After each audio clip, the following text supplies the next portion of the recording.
데일리 브리핑. 네, 매주 목요일 데일리 브리핑에서는 퀀텀 F&A 최은하 대표 모시고 이야기를 들어보는 그러한 시간을 갖고 있습니다. 최 대표님 안녕하십니까? 안녕하십니까. 네, 제롬 파월 연준 의장이 어제 또 인플레이션을 잡기 위해서는 기준금리 추가 인상이 필요하다. 뭐 이런 제 얘기를 또 했습니다. 이건 뭐 그렇다고 해서 뭐 꼭 인상을 한다는 것은 또 아니겠죠? 네, 어제 있었던 그 상원 발언하고 이제 오늘 또 지금 하원에서 하고 있죠. 네. 하원에서 하고 있는데 지난주에 있었던 그 연방공개시장위원회 회의 이후에 기자회견의 내용과 뭐 거의 대동소이한 거의 같은 내용의 얘기이기 때문에 뭐 특별히 뭐 이번에 그 의회에서의 그 청문회는 뭐 그렇게 큰 의미가 있지는 않다 이렇게 볼 수 있습니다. 그 이제 뭐 내용을 다시 한번 요약을 해드리면은 크게 세 가지를 얘기하는 거죠. 경제가 당초 예상했던 것보다, 그러니까 연준에서 예상했던 것보다 잘 가고 있다. 그 다음에 고용시장은 여전히 강해서 또 연준이 예상했던 실업률 목표치라고 하면 좀 안 맞나요? 예상치보다 더 낮다. 그 다음에 인플레이션의 억제는 또 예상보다 또 저조하다. 그렇기 때문에 아직도 연준이 목표로 하는 그 2%대의 인플레이션까지 가려면 좀 갈 길이 남아있지 않나. 네네. 이제 그렇게 봤을 때 현재 상태로 연준의 여러 지표들하고 가지고 있는 그 자료들을 분석해 보면 이제 연말까지 적어도 한 0.25%포인트씩 두 번은 올려야지 이 연준이 원하는 목표 달성에 좀 충분하지 않겠냐 이런 얘기입니다. 그래서 이제 말씀하신 대로 과연 그대로 할 거냐 이것은 항상 아니죠. 이제 앞으로 나오는 경제 상황이 이제 어떻게 되느냐에 따라서 항상 유동적으로 변화를 하겠지만 현재로서는 0.25씩 두 번은 올릴 수 있다는 것은 좀 알고 계셔라 이런 얘기라고 이제 저희들이 해석을 합니다. 네. 그 수치를 가만히 보면은요, 실업률도 각 주마다 다르고 인플레이션율도 또 각 주마다 다르더라고요. 최근에 이렇게 살펴보니까. 자, 그러면은 그렇죠. 그거를 집중을 좀 캘리포니아 주에 집중을 해서 상황을 놓고 봤을 때 캘리포니아 주의 경제적인 여력이나 또는 뭐 인플레이션이나 이런 거는 좀 어떤가요? 캘리포니아는요, 일반적으로 그 미국 전체의 시금석이라고 알려질 만큼 미국 경제에서 중요한 역할을 하고 있습니다. 네. 그 정도로 이제 캘리포니아의 경제력이 대단하고, 예. 그 다음에 이제 캘리포니아가 다른 주에 비해서, 대부분의 주에 비해서 이제 특징을 가지고 있는 하나는요, 굉장히 다양한 산업을 가지고 있어요.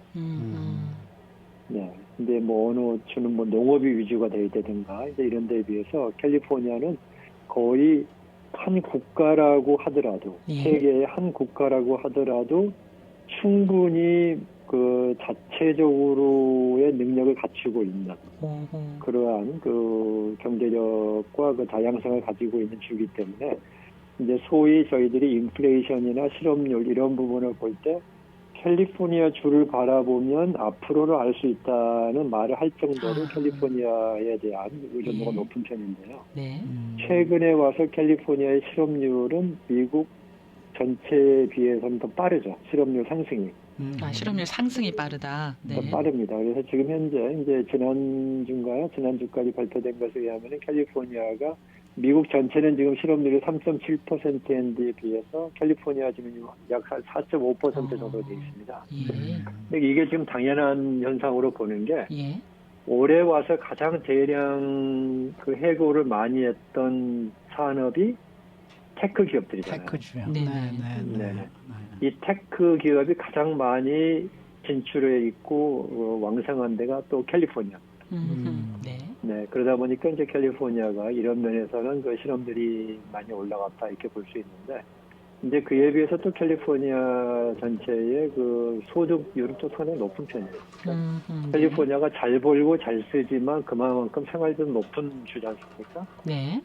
그래서 이제 캘리포니아의 상황을 보면 미국 전체를 볼 수 있다는 건데, 캘리포니아를 놓고 보면 미국이 지금 점점 이 경기가 둔화되고 이제 좀 침체까지 갈 수 있지 않느냐를 보여주는 예. 그러한 상태다라고 지금 평가를 할 수 있습니다. 그러면은 캘리포니아 주도 경기 둔화로 나아가고 있다.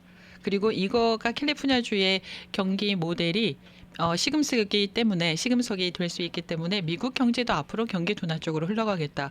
이렇게 정리하는 건가요? 네, 캘리포니아를 분석하는 사람들 입장에서는 이제 그렇게 네. 결론을 내립니다. 캘리포니아를 보면 미국이 지금 조금은 식어가고 있는 게 아니냐, 이제 이렇게 그 예상을 할 수 있다 평가를 합니다. 그러면 그 반대 의견도 있습니까? 반대 의견은 이제 캘리포니아의 탈캘리포니아라는 정책이 있잖아요. 그러니까 이 캘리포니아가 전 세계적으로 가장 환경 규제가 강한 주고, 네. 그 다음에 여러 가지 행정 절차도 까다로운 주입니다. 이 캘리포니아가. 예.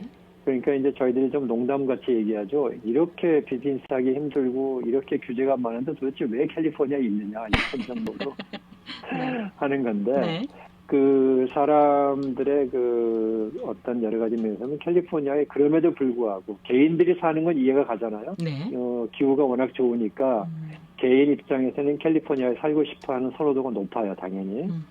근데 기업 입장에서는 기업 환경이 이렇게 안 좋은데 왜 있느냐라고 하는 것은 한 면이고, 다른 면은 뭐냐면 캘리포니아가 기업 입장에서도 하기 좋은 주라고 하는 평가들이 또 있어요. 그것은 뭐냐면 아무리 환경 규제가 심하고 규제가 심해도 사람들이 살고 싶어 하기 때문에 네. 고급 인력을 구하기가 더 쉽다는 거죠. 그렇군요. 네, 그래서 캘리포니아에서 탈캘리포니아가 심하다라고 하는 기사를 보시면은 좀 있으면 우리 캘리포니아에 저만 남아있을 것 같잖아요. 네, 그러니까요. 그런데 그렇지 않습니다. 캘리포니아의 유입 인구도 굉장히 많아요. 캘리포니아 유입 인구가 많고, 네. 그래서 이제 질문하신 내용, 그러니까 캘리포니아를 보면 미국 경제가 둔화하지 않겠느냐라고 하는 그런 시각에 반대되는 의견이 뭐가 있느냐라고 보면, 캘리포니아가 워낙 다양한 산업 구조를 가지고 있고 이런 것 때문에 이제 캘리포니아 주는 그래도 괜찮을 것이다라고 하는 또 시각도 꽤 있어요. 그리고 지금 캘리포니아가 좀 힘든 이유 중에 하나가 이제 요즘에 와서 힘든 이유는 저거죠. 이제 작가들, 할리우드의 작가들이 지금 파업이 진행되고 있잖아요. 네. 이제 그러다 보니까 그쪽 연관된 좀 실업률이 좀 올라가는 면도 있고 한데, 네. 또 그만큼 그 할리우드 쪽이나 이 엔터테인먼트 계통의 또 산업도 캘리포니아 굉장히 왕성하기 때문에 캘리포니아가 좀 어려운 부분을 미국 전체로까지 확대 해석하는 것은 좀 곤란하지 않느냐 이런 의견도 있습니다. 네. 아니 그런데 그 게빈 뉴섬 캘리포니아 주지사가 지금 뉴욕타임스와 인터뷰를 하면서 말이죠. 이 캘리포니아 주가 갖고 있는 영향력을 좀 최대한 활용을 해서 이 뭐랄까 좀 더 다른 주에게 좀 더 위협적으로 사용하겠다라는 생각을 갖고 있는 것 같다라는 그러한 기사가 며칠 전에 나왔었거든요. 이런 것은 어떻게 우리가 해석을 해야 되는 겁니까? 저는 그 기사를 읽지는 못해서 제가 거기에 대해서 적절한 답은 못하겠지만, 캘리포니아는 이런 부분은 일반적으로 얘기할 수 있죠. 캘리포니아가 우리가 방금 얘기했듯이 탈캘리포니아를 하는 기업들이 많은 것에 대해서 그 나름대로의 주 당국 입장에서는, 특히 우리 주지사 입장에서는 이 캘리포니아 경쟁력을 강화하기 위한 노력은 굉장히 많이 하고 있어요. 하고 있는데 이제 그런 면에서의 그 종합적인 그런 정책의 얘기가 아닌가 제가 추측을 해보는데, 제가 직접 그 기사를 접하지 않았기 때문에 적절한 코멘트를 하기는 좀 곤란할 것 같습니다. 네. 자, 어쨌든 뭐 연준 파월 의장이 말입니다. 올 시즌 올해 내에 뭐 조금 더 인상을 할 것 같다라는 얘기를 이제 했는데, 이렇게 된다 그러면은 결국에 기존에 우리가 생각했던 이 제시가 됐던 예상치까지 가겠다는 그런 얘기가 아니겠습니까? 정말 봐야죠. 미국의 경제 상황이 그런 여력을 가지고 있는 겁니까? 미국의 경제 상황은 현재로 보면요, 두 가지 시각에서 저희가 접근을 해봐야 됩니다. 하나는요, 정부가 발표하는 경제 지표들이 있고요. 네. 또 한 가지는 주식시장의 상황입니다. 이 두 가지를 보면은 둘 다 강합니다.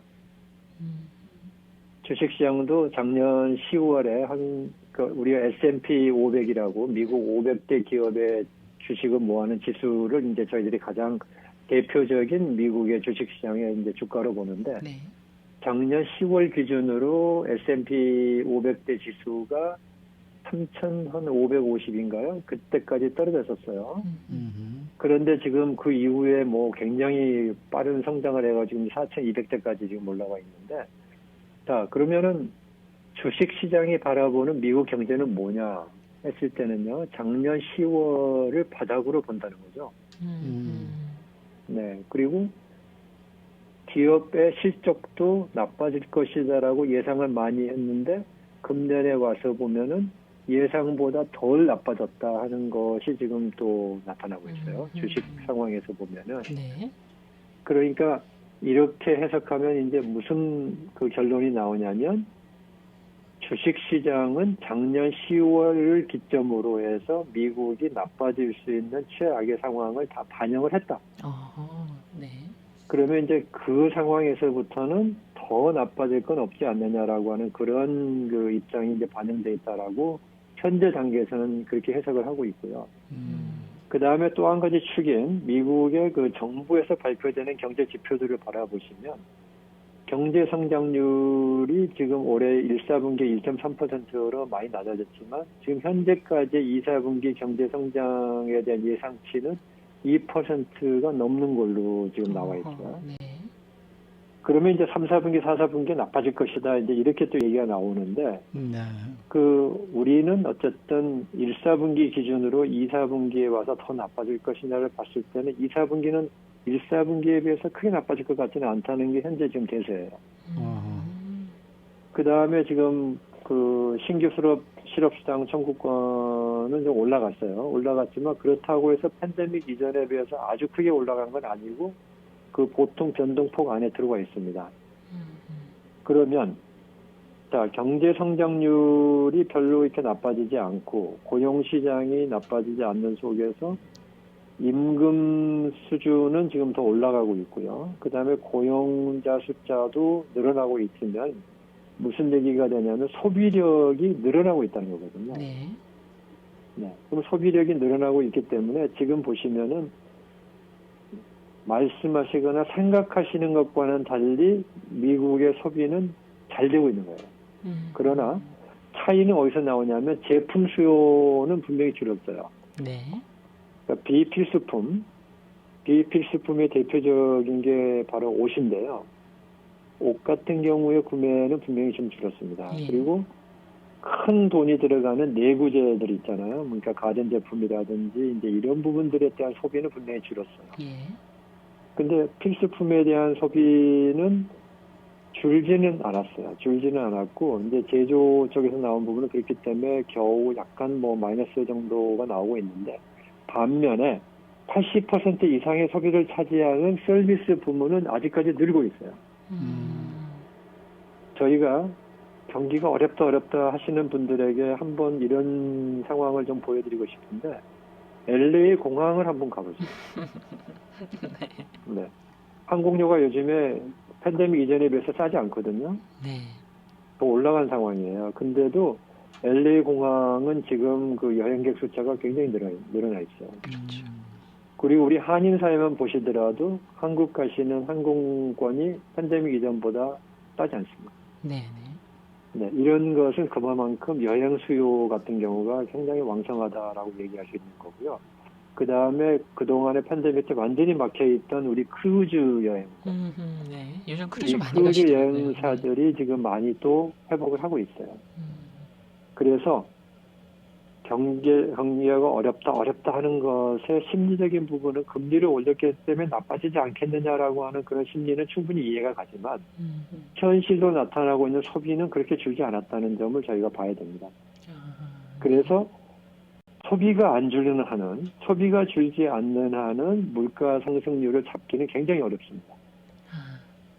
그것이 바로 파월 의장을 중심으로 한 연준의 매파들이 얘기하는 부분은 이 현재 상태 4%가 넘어 있는 인플레이션을 2%까지 끌어오는데 소비를 줄이지 않고 어떻게 하겠느냐는 게 그 사람들의 의견이에요.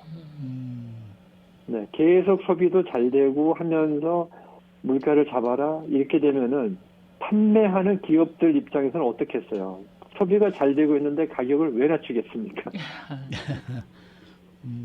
그래서 그런 부분들이 이제 요즘에 나온 아리클 중에서 이런 글들이 많이 나오는데서 요즘에 와서 최근에 와서의 인플레이션을 주도하는 부분은 뭐가 있냐면 이 전까지 작년 말까지는 수요가 늘었다든지 아니면 공급이 줄었다든지 이런 것 때문에 그러니까 수요와 공급 차원에서의 물가가 올라갔다고 치면 요즘에 와서는요 기업들이 이익을 더 늘릴 수 있는 기회를 보고 있는 인플레이션도 있다는 분석들이 나오고 있습니다. 그리드플레이션이라고 하더라고요.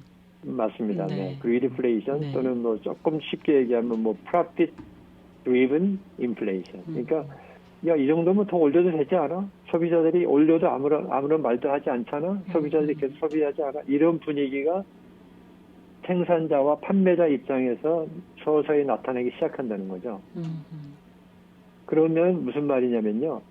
인플레이션을 기정사실화해서 시장에 마켓에 가셔가지고 물건 사실 때 가격이 오른다고 안 사기보다는 당연하지. 이러한 심리가 서서히 퍼지기 시작했다는 얘기거든요.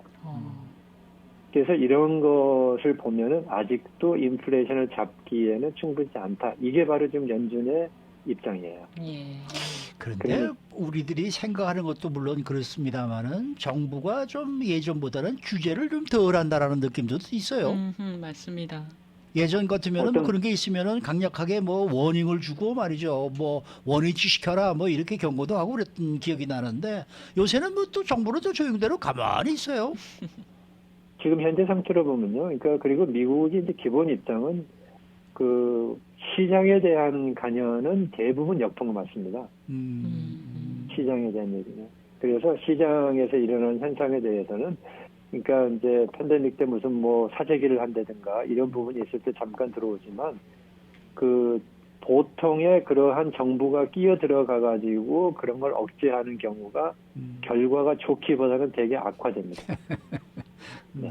그래서 시장은 그냥 시장에 맡겨 놓는 것이 그러니까 아주 정말 긴박 상황, 전쟁이라든지 이러한 상황이 아니고서는 시장에 맡겨 놔서 해결하는 것이 일단은 가장 후유증이 적은 결과다 하는 점이기 때문에 또 그걸 잘 지키는 나라가 미국이고 유럽이기 때문에 그런 면에서는 이제 그러한 규제, 가격 규제 같은 경우는 미국에서는 찾기가 어려울 거라고 보시면 됩니다. 그냥 뭐 소비자만 복이죠, 뭐. 그러니까요. 가만 독립기념일 있죠, 추수감사절 있죠, 9월에 개학 있죠, 크리스마스 있죠. 이러고 보면은 소비가 안 줄어들 것 같거든요. 그러면 인플레이션이 멈추지 않을 것 같다라는 그런 생각이 지금 막 들었어요. 맞으시는데 그 말씀은 뭐냐면 소비를 할 수 있다는 얘기거든요. 자, 오늘 말씀 잘 들었습니다. 네, 감사합니다. 네, 지금까지 퀀텀 F&A 최은하 대표와 함께했습니다.